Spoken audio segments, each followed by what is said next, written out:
Did you know that Spawn tried saving Marvel and DC characters from hell?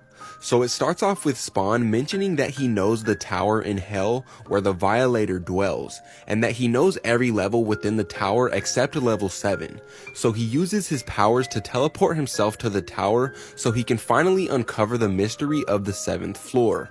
When he first enters level 7, he discovers a bunch of men that are all tied up and helpless. He doesn't know who they are, but he feels a strong connection to them for unknown reasons.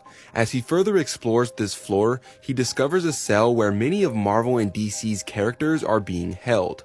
Characters like Superman, Batman, Spider-Man, The Flash, Thor, Hulk, The Thing, the Joker, and more. Meanwhile, some more men in bondages stand behind Spawn and they're weeping for some reason.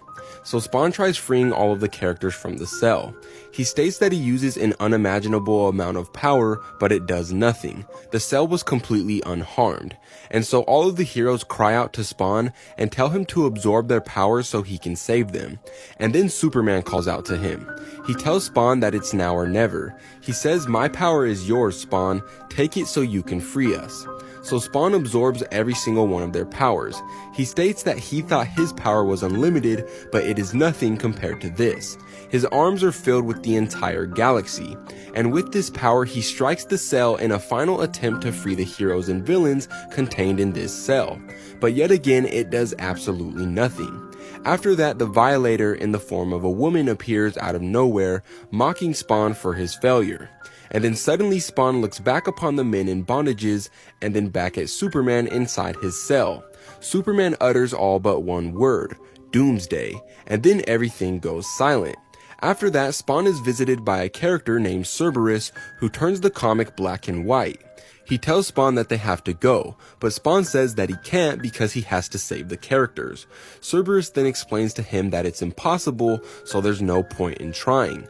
Spawn then asks who they are, and Cerberus tells him that they're superheroes, and the men in bondages are their creators, the ones that sold them. The comic then turns colorful again, and Cerberus takes Spawn to a huge mansion where Spawn is given the mansion and everything that he's ever wanted, like a daughter, a beautiful wife, and more. So Spawn asks Cerberus how this is all possible, and Cerberus says it's simple, your creator didn't sell you. Spawn then says that it's wonderful and that it feels like he's dreaming, and the comic comes to an end with him being visited by his wife Wanda. So the comic is pretty much Todd McFarlane, aka the creator of Spawn, rubbing in that he can do whatever he wants with his character because he never sold him, and the creators of all the other heroes like Superman, Spider-Man, and so on can't do what they want with their characters because they're owned by Marvel and DC.